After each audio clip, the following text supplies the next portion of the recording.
But now see the parallel passage पर इसी अध्याय को एक और सुसमाचार, इसी घटना को एक और सुसमाचार में हम देखेंगे in Matthew 26. मत्ती 26 अध्याय में। You know, when you put the Gospels together, you see the same thing there. जब आप सुसमाचारों को एक साथ देखते हो तो वही घटना आप एक और सुसमाचार में लिखा देखते हो। Matthew 26. मत्ती उसका 26 अध्याय। This woman in Bethany, and Jesus was in Bethany, verse 6. छठा वचन, यीशु बेतनिया में था The woman came with a vial of costly perfume, verse 7, and poured it और वो सातवां वचन कहता है, एक स्त्री संगमरमर के पात्र में एक बहुमूल्य इत्र लेकर उसके on his पास है, head, उसके सिर पर उंडेला probably on his head and his feet as well. और उसके पैरों पर भी शायद। And they said, why is this waste? और फिर उन्होंने कहा कि ये क्यों, इसका सत्यानाश क्यों किया, For this perfume could have been sold for a very high price. क्योंकि इसे तो अच्छे दाम पर बेचकर कंगालों को बांटा जा सकता था। And the money given to the poor, that was actually Judas who said it. और वास्तव में यहूदा ने ये बात कही थी। And Jesus said, why do you bother this woman?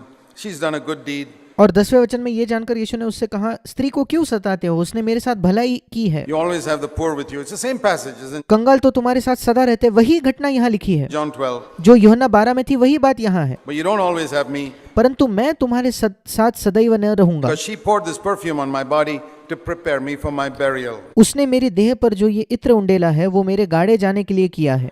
And I tell you, wherever this is, gospel is preached, this thing that this woman has done will be preached everywhere. मैं तुमसे सच सच कहता हूँ कि सारे जगत में जहाँ कहीं ये सुसमाचार प्रचार किया जाएगा वहाँ उसके इस काम का वर्णन भी उसके स्मरण में किया जाएगा। Then, listen to this. तब इसे ध्यान से सुनिए, As soon as Judas got this gentle correction, जैसे ही यहूदा इस्करियोती ने इस बड़े कोमल से सुधार को प्राप्त किया, then तब he got so worked up. वो इतना ज्यादा क्रोधित हो गया। He says, I've had enough of this fellow. उसने कहा कि मैं तंग आ गया हूँ इस व्यक्ति से। He went rushed to the chief priest, verse 14, and said, tell me, how much you'll give me? 14 वचन में वो प्रधान याजकों के पास जाकर उसने कहा कि तुम मुझे इसको पकड़वाने के कितने दोगे? I'll betray him. I'm sick and tired of this fellow मैं उसे पकड़वा दूंगा क्योंकि मैं तंग आ गया हूँ इस व्यक्ति से। correcting me in front of everybody like this. सबके सामने इस प्रकार से मुझे वो सुधारता है। What did Jesus say? यीशु ने क्या कहा था? Did he call him Satan? क्या यीशु ने उसे शैतान कहा था? A gentle correction. एक बहुत ही कोमल सुधार। He couldn't take it. वो उसे नहीं अपना पाया, नहीं ले पाया। He got so angry वो इतना गुस्सा हो गया that he went and betrayed Jesus कि उसने जाकर यीशु मसीह को पकड़वा दिया। for 30 pieces of silver. उसने विश्वासघात किया 30 चांदी के सिक्कों के लिए। He didn't want the money. वो पैसा नहीं चाहता था, Because later on we read he went back and threw it back there. क्योंकि आगे जाकर हम पढ़ते कि उसने जाकर वो पैसा वहीं फेंक दिया। He wanted revenge वो बदला चाहता था on this person who dared to correct him इस व्यक्ति पर जिसने हिम्मत की थी उसे डांटने की, उसे सुधारने की in public. सबके सामने। Do you get the message? क्या आपको संदेश मिलता है? Judas also failed. यहूदा भी असफल हुआ, Peter also failed. पतरस भी असफल हुआ। Why is it Peter became the leader of the apostles? ऐसा क्यों कि पतरस सारे प्रेरितों का अगुवा बन गया? And why is it that Jesus said about Judas, it is better if he was never born? और क्यों प्रभु ने यीशु मसीह ने यहूदा के बारे में कहा कि बेहतर होता कि इसका जन्म ना होता? Imagine Jesus saying about somebody, it's better if he was never born. सोच कर देखिए, यीशु मसीह किसी व्यक्ति के बारे में कहता है कि बेहतर होता अगर इसका जन्म ना होता तो। If you cannot receive correction, अगर आप सुधार को प्राप्त नहीं कर सकते, it is better if you were never born. बेहतर होता अगर आपका जन्म ही नहीं होता।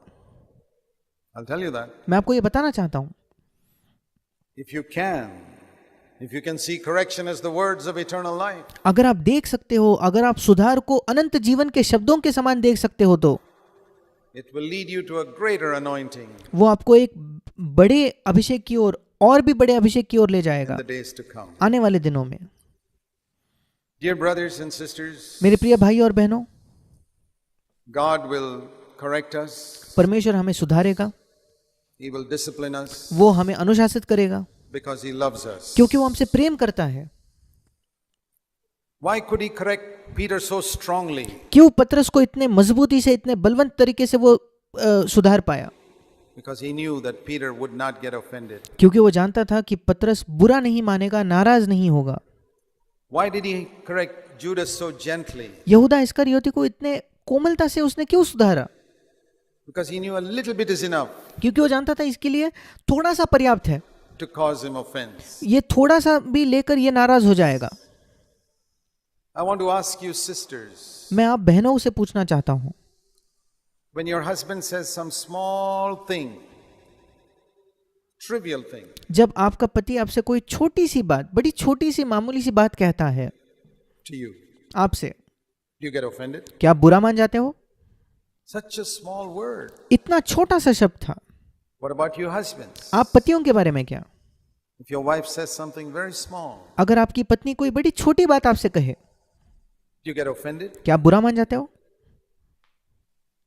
Or are you made of the tough stuff या आप बलवंत तरीके से बनाए गए हो, that Peter was made of, जिससे पतरस बनाया गया था, that you can take correction कि आप सुधार को प्राप्त कर सको and say, yes, darling, you're right. और आप कह सको कि हाँ मेरे प्रिय तुम सही हो। I think I needed that word from you. मुझे लगता है कि तुमसे इस सुधार के शब्द की मुझे जरूरत थी, आवश्यकता थी, I was wrong. मैं गलत था। Thank you for being my helper. मुझे धन्यवाद मेरा सहायक होने के लिए। God appointed you to be my helper. Thank you for being my helper. प्रभु ने तुम्हें नियुक्त किया है मेरा सहायक होने के लिए, धन्यवाद मेरा सहायक बनने के लिए। Dear brothers and sisters, मेरे प्रिय भाई और बहनों, God gives us many helpers. परमेश्वर हमें कई सहायक देता है। Have you noticed that the same word that God used for Eve in Genesis chapter 2 क्या आपने कभी देखा है कि जिस शब्द का इस्तेमाल प्रभु परमेश्वर ने हवा के लिए किया उत्पत्ति के दूसरे अध्याय में, I will make a helper for Adam, मैं आदम के लिए एक उपयुक्त सहायक बनाऊंगा, is the same word that Jesus used for the Holy Spirit ये वही शब्द है जो यीशु मसीह ने पवित्र आत्मा के लिए इस्तेमाल किया। in John 14. यूहन्ना उसके 14 अध्याय में, I will pray the Father and he will give you another helper. मैं पिता से मांगूंगा और वो तुम्हें एक और सहायक देगा।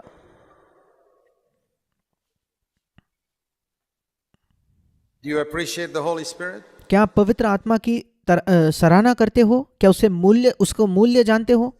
When he corrects you, जब वो आपको it's a सुधारता है, help. He's a helper. वो ये एक सहायता है, वो एक सहायक है।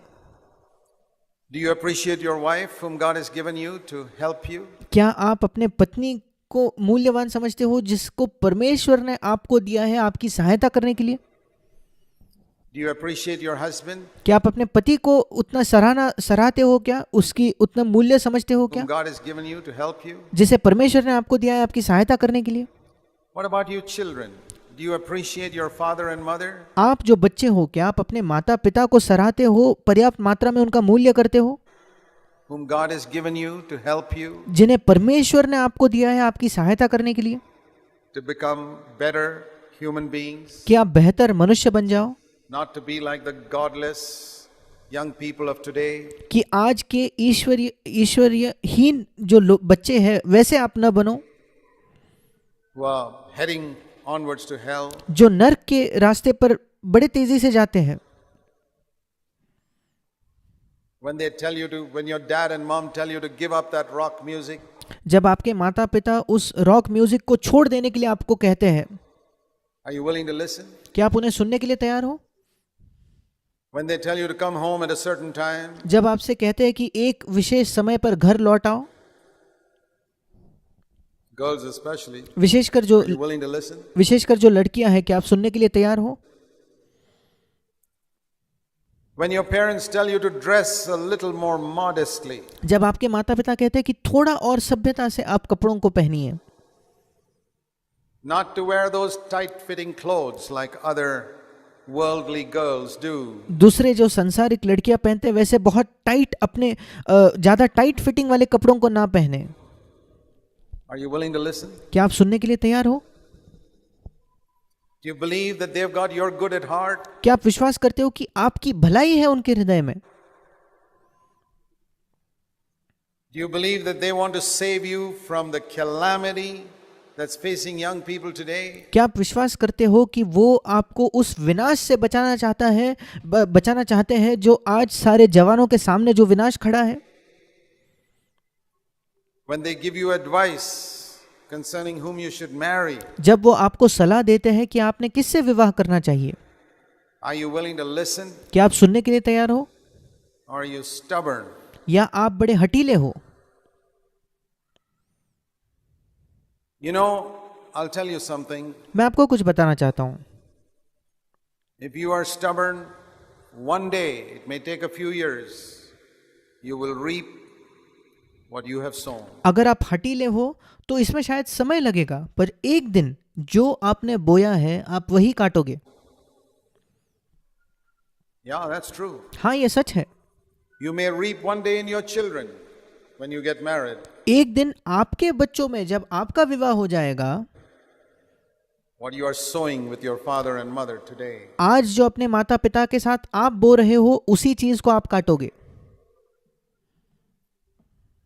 It's good for us to humble ourselves. ये अच्छा है कि हम अपने आप को नम्र कर लें। Even if you don't agree with something, अगर आप किसी चीज से सहमत नहीं हो तब भी be gracious बड़े अनुग्रहकारी होकर to your parents. अपने माता पिता के प्रति Humble yourself. अपने आप को नम्र कीजिए। Particularly if your parents are God-fearing and in विशेषकर अगर आपके माता पिता परमेश्वर का भय मानने वाले हैं the church. और कलीसिया में है तो Certainly you got to listen to what they have to say. Even if you निश्चित तौर पर आपको सुन लेना चाहिए वो जो कहते हैं, disagree, be very gracious. और अगर आप उनसे सहमत नहीं है तो बड़े अनुग्रह से उसे कहे। Don't become a headache at home. घर पर एक सिर दर्द ना बन जाए। They correct you for your good. वो आपको आपके भलाई के लिए सुधारते हैं। One day when you leave home and you set up your own home, do what you like. But एक दिन जब आप घर छोड़ के अपना खुद का घर बनाओगे तब आप जो चाहे वो करो, as long as you're at home, listen to your dad and mom. पर जब तक आप घर पर हो अपने माता पिता की बात मानो। You will live long. आप लंबा समय तक जियोगे, It'll go well with you. आपके साथ भला होगा। Listen to your boss at work. काम पर अपने बॉस की मानो। Listen to the elders, प्राचीनों की मानो, at least the ones you respect. कम से कम उन प्राचीनों को जिनका आप आदर करते हो। They seek your good. वे आपकी भलाई चाहते हैं।